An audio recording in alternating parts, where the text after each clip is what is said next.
अस्सलाम वालेकुम क्लास। आज हमारा पहला लेक्चर है व्हाट इज़ एडवर्टाइजिंग। दरअसल हमारा सब्जेक्ट है एडवर्टाइजिंग का। बहुत ही इंटरेस्टिंग सब्जेक्ट है। अगर मैं अपने मार्केटिंग पढ़ने वालों के लिए या जिन लोगों ने मार्केटिंग पढ़ी है, अगर मैं ये कहूँ कि ये सब्जेक्ट पूरी मार्केटिंग को एक्सीलरेट कर देता है या लेके चलता है, तो ये गलत नहीं होगा मेरे पॉइंट ऑफ व्यू से। मसलन मैंने अगर जितना भी बिजनेस एडमिनिस्ट्रेशन या जो भी पढ़ा है, बहुत इंटरेस्टिंग है। असल में कंज्यूमर या कस्टमर्स को किस तरह कैप्चर करना है, किस तरह परसुएड करना है, किस तरह उनको मोटिवेट करना है, तो ये बेसिकली एडवर्टाइजिंग का ही काम है। आप को रोज ही अपनी लाइफ में एडवर्टाइजिंग, मसलन आपने बहुत सारी ऐड देखी होंगी, बहुत सारी आपने प्रमोशनल एक्टिविटीज देखी होंगी, और रोज किसी न किसी जगह पर जाकर आप कहीं ना कहीं एडवर्टाइजिंग से जरूर आपका सामना हुआ होगा। आप खुद भी बहुत सारी जगहों पर हो सकता है अपनी बजाते खुद अपनी पर्सनल एडवर्टाइजिंग कर रहे हों या कंपनी की एडवर्टाइजिंग कर रहे हों। अब मैं भी अगर ये जितना कुछ कह रहा हूँ सब्जेक्ट के बारे में, हो सकता है मैं भी ये इसी एडवर्टाइजिंग सब्जेक्ट के बारे में ही एडवर्टाइजिंग की एडवर्टाइजिंग कर रहा हूँ। हम आगे चलते हैं। आज पहला लेक्चर है, चैप्टर नंबर 1 हमारे पास है जी। हम इसको डिस्कस करेंगे, बहुत सारी मैं आपको पिक्स भी दिखाऊंगा। असल में एडवर्टाइजिंग है क्या, ये पूरी की पूरी मसलन ये डेफिनेशन है, ये कुछ चीज़ों में इसको डिवाइड किया गया है। What is advertising? Structured and composed. Structured and composed का मतलब है कि इसको इंटेंशनली, जानबूझकर, इसको एक मुकम्मल क्या कहते हैं, प्रोग्राम के तहत इसके मैसेज को बनाया जाता है और कंपोज किया जाता है। यूं समझें कि लिखा जाता है, तरतीब दिया जाता है, अरेंज किया जाता है, ताकि ये जिसके लिए ये मैसेज स्ट्रक्चर्ड हो रहा है, कंपोज हो रहा है, ये उस तक पहुंचे। नॉन कम्युनिकेशन ऑफ इंफॉर्मेशन है। अब नॉन कम्युनिकेशन ऑफ इंफॉर्मेशन क्या है? मतलब non personal communication of information क्या है? ये एक दूसरी मैंने स्लाइड्स ओपन की है, इसमें मैंने किसी को हाईलाइट्स किया हुआ है। यहाँ से आपको पता, non personal channels are communications directed to more than one personal and include media sale, promotion, events and publicity. कभी ऐसे चैनल्स हैं जो एक मोर देन वन पर्सन, मतलब एक से ज्यादा क्या कहते हैं, पार्टीज या पर्सन से होते हैं, वो जो चला रहा होता है। मसलन मेरी कंपनी है तो मैं नहीं चला सकूंगा, मैंने कोई और मीडिया हाउस या कोई और इदारे को मैंने हायर किया होगा और वो मेरा मैसेज चला रहा होगा। हम इस और उसको non personal media consist of print media, newspaper, magazine, broadcast media, radio, television, network media, telephone. ये पूरे का पूरा एक प्रोसेस है। ये आप इसको समझ जाएंगे कि ये नॉन पर्सनल चैनल्स हैं। मसलन ऐसे कम्युनिकेशन डायरेक्टली पर्सन किसी भी पर्सन या कम्युनिटी को क्या कहते हैं कि जी ये हिट करते हैं, जहां पर ये मैसेज चलाया जाता है, या हम जहां पे एडवर्टाइजिंग इसकी परफॉर्म करते हैं, तो हम इसे कहते हैं जी non personal communication. Usually paid, ये पेड की जाती है, जाहिर बात है जी। जो जिस भी चैनल पे चलती है वो चैनल इसको पेड करता है। यूजली परसुएसिव इन नेचर, इसमें बहुत सारी चीज़ें ऐसी होती हैं जो परसुएसिव होती हैं।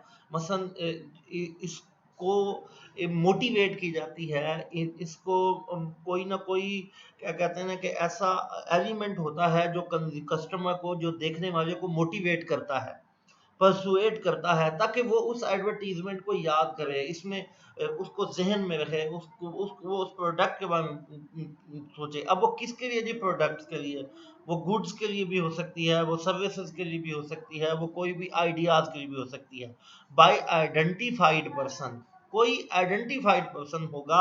मसलन कोई भी कंपनी, मसलन मैंने अगर जैज की एडवर्टीजमेंट देनी है तो जैज वाले खुद नहीं चला रहे होंगे, क्योंकि नॉन पर्सनल कम्युनिकेशन के जरिए मैं जैज की एडवर्टाइजिंग चला रहा हूँगा या मैं यूफोन की एडवर्टाइजिंग चलाऊंगा, इसका मतलब है दुनिया की सबसे सस्ती कार मैं बता रहा हूँ। जैज पाकिस्तान का सबसे बड़ा नेटवर्क है, या टेलीनॉर है पाकिस्तान का तेजी से फैलता हुआ नेटवर्क, या मैं वेव्स नाम ही काफ़ी है के बारे में बताऊंगा, मैं कुछ भी, या मैं डेवो के बारे में बताऊंगा, आरामदेह सफर है, मैं कुछ भी बताऊंगा वो आइडेंटिफाइड स्पॉन्सर होगा। पसंद जिसने इसको पैसे दिए होंगे, जिसने इसको स्पॉन्सर किया होगा, वो आइडेंटिफाई होगा, उसकी शनाख्त जाहिर होगी। मसलन हुकूमत पाकिस्तान की तरफ से आजकल वायरस के बारे में, इसके बारे में चल रहा है, तो वो आइडेंटिफाइड है, तो वो वेरियस मीडिया, अब वो मीडिया वेरियस कौन से होंगे वो आगे चल के हम इसको अपनी फर्दर स्टडी करेंगे। What is advertising, types of advertising. Mass advertising है हमारे पास। मास मीन बहुत बड़े लेवल की एडवर्टाइजिंग है, जिसमें हम कस्टमर या टारगेट मार्केट को आइडेंटिफाई नहीं करते। हमारे लिए ये न्यूज़पेपर्स, मैगजीन्स मसलन इसमें है। उसके बाद जो हमारी एडवर्टाइजिंग है वो एड्रेसेबल एडवर्टाइजिंग, मसलन हम डायरेक्ट मेल के जरिए, ये मास से हम आगे की तरफ चल रहे हैं कि मास एड्रेसेबल होती है, डायरेक्ट मेल के साथ भी इंटरेक्टिव। इसमें क्योसेक्स है। क्योसेक्स एक, आप एक एटीएम मशीन के सामने या किसी भी एक मशीन के सामने खड़े हैं, जो आपको किसी भी उस कंपनी के बारे में कोई ना कोई इंफॉर्मेशन प्रोवाइड कर रही है। वो इलेक्ट्रॉनिक मशीन है या कोई बॉक्स है जिसमें वो आपको उस कंपनी के बारे में आपको कोई ना कोई इंफॉर्मेशन दे रही है, हम उसे क्योसेक्स कहते हैं। क्योसेक्स की आपके पास बहुत सारी एग्जांपल्स हैं, ये मैं आपके सामने एक एग्जांपल लेके आ रहा हूँ। Kiosks is a small stand alone, both typically placed in high traffic area for business purposes. It typically provide information and application on education, commerce, entertainment, variety. ये सारी हम इसको kiosks की एग्जांपल हैं जी। आपके इंटरनेट kiosks हो सकते हैं, फोटो kiosks हो सकते हैं, बहुत सारी ऐसी ऐसी चीज़ें हैं जो यहाँ पर हमें इस kiosks का काम करती हैं।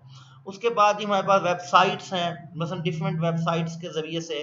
फिर ब्लिम्स हैं। ब्लिम्स बेसिकली ये बहुत, ये मैं आपके सामने, आपने को देखें जी, आपको 2-3 बलून टाइप मिलेंगे। ये कंपनियां बहुत बड़े कोई कोई बलून बना देती हैं या कोई बहुत बड़ी चीज़ें ऐसी बना देती हैं जिसके ज़रिए से वो अपनी एडवर्टाइजिंग करती हैं। मसलन ये हमारे लिए ब्लिम्स कहलाते हैं। तक वो आप उसको देख कर उनको देख कर किसी न किसी तरीके से वो कंपनी को वो रिप्रेजेंट कर रहे होते हैं। मसलन सबवे है, मैकडोनल्ड है या अराइजिंग है, ये ब्लिम्स की एग्जांपल हैं। ये आपके सामने मैंने उसको एक क्या कहते हैं कि जी वो नई क्या विंडो ओपन की है, तो उसमें। उसके बाद नॉन ट्रेडिशनल है, शॉपिंग कार्ट्स है। ये ट्रेडिशनल नहीं है। नॉन शॉपिंग कार्ट्स, आप किसी भी जगह पे जाएं वो शॉपिंग वगैरह करने के लिए, तो शॉपिंग कार्ट के ऊपर जो जो तस्वीरें वगैरह लगी होती हैं, जो हो सकता है कोई ऐसा मटेरियल हो जिससे शो हो कि जी ये भी एडवर्टाइजिंग वगैरह का हो, उनका काम हो रहा है। अब ये इसको उसने बिल्कुल डिटेल से नेक्स्ट स्लाइड में देखा जी। Advertising types of media. Mass, mass में बिल बोर्ड्स आ जाते हैं जी, न्यूज़पेपर्स, मैगजीन्स, रेडियो, टीवी। हम बहुत बड़े लेवल पे मास एडवर्टाइजिंग की तरफ चलते हैं। एड्रेसेबल मीन डायरेक्ट मेल है या ईमेल है। डायरेक्ट मेल मसलन आप किसी को, जो हमारी कन्वेंशनल मेल है उसके ज़रिए से आप किसी को टच करते हैं, या ईमेल, इलेक्ट्रॉनिक ईमेल के ज़रिए से आप कियोस्क्स की तरफ चले जाते हैं। नॉन ट्रेडिशनल शॉपिंग कार्ट्स है, ब्लिम्स है, टैटूज हैं, एटसेट्रा वगैरह। ये हमारा सारा एडवर्टाइजिंग मीडिया की तरफ चलता है जी। उसके बाद एक कम्युनिकेशन प्रोसेस है जो आपने बिजनेस कम्युनिकेशन में भी पढ़ा होगा कि बिजनेस कम्युनिकेशन में कम्युनिकेशन प्रोसेस, ये सेम वही कम्युनिकेशन प्रोसेस है। आगे हम इसका एडवांस एक वर्जन आया था, वो हम पढ़ेंगे। ये सिंपल, मतलब एक सोर्स है, वो कोई मैसेज सेंड करता है, उसको इनकोड किया जाता है उसको मैसेज में, फिर किसी चैनल के ज़रिए से वो किसी को भेज के वो रिसीवर तक पहुंचता है, उसको डी कोड किया जाता है। फिर रिसीवर को जितना अच्छा वो मैसेज समझ आएगा, बगैर नॉइज़ के, बगैर किसी चीज़ के, वो जितना अच्छा उसको समझ आएगा, वो उतना ही अच्छा फीडबैक देगा। बेसिकली एडवर्टाइजिंग का काम ही यही है कि कंपनी नॉन पर्सनल कम्युनिकेशन के जरिए से या किसी भी जरिए से रिसीवर, मतलब कस्टमर तक एक मैसेज भेजती है। अब उनके दरमियान से नॉइजेस खत्म करनी होती हैं। किसी भी जगह पर नॉइज मीन कोई भी ऐसा क्या कहते हैं कि जी कोई भी ऐसी चीज जो उस मैसेज को इंटरप्ट कर रही है। मसलन कोई टीवी पे एडवर्टीजमेंट चली है तो पता लगा कि वो चैनल ठीक नहीं है, उसमें आवाज़ ठीक नहीं आ रही, या उसका मैसेज ठीक नहीं है, या कोई भी ऐसी चीज़ है जिससे फीडबैक जो है वो सही तरीके से जनरेट नहीं हुआ, हमारे लिए वो क्या कहलाएगा कि ये बड़ा नॉइजी है। ये इसमें किसी भी जगह पर नॉइज का जिक्र नहीं किया गया, ये एक वे मैसेज है जो ट्रेडिशनली चलता है। लेकिन अगर आप इसको फीडबैक में आएंगे तो आपको ये मिलेगा कि ये सारा कुछ बगैर किसी नॉइज के चलना चाहिए। मतलब सोर्स से लेकर रिसीवर तक आपको जो भी चीज मिलनी चाहिए वो बगैर किसी नॉइज के हो। अब ये स्टर्म का मॉडल है कम्युनिकेशन का, इसमें वो डिफरेंट किस्म की बता रहा है जी। मसन सोर्सेज हैं उसके पास, सोर्सेज, स्पॉन्सर जो स्पॉन्सर करता है, ऑथर जो लिखता है, पर्सोना।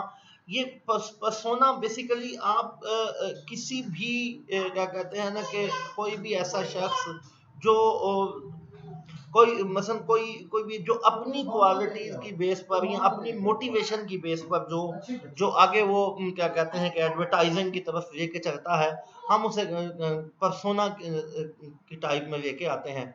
अब होता क्या है कि जी वो लिटरेरी फॉर्म हो सकती है एडवर्टाइजिंग की, ऑटोबायोग्राफी किसी की हो, नरेटिव हो या ड्रामा हो। मसलन कोई एक शख्स एक एज ए रोल मॉडल के तौर पे वो सामने आए, हम उसे पर्सोना में कहेंगे। अब कुछ इम्प्लाइड कंज्यूमर्स होते हैं, कुछ स्पॉन्सोरियल कंज्यूमर्स हैं, कुछ एक्चुअल कंज्यूमर्स हैं। ये हम नेक्स्ट स्लाइड्स में फिर आपको हम इसमें क्या कहते हैं कि नेक्स्ट जो अगली वीडियो आप देखेंगे अभी उसमें हम फिर उसको क्या कहते हैं कि जी डिसाइड करेंगे।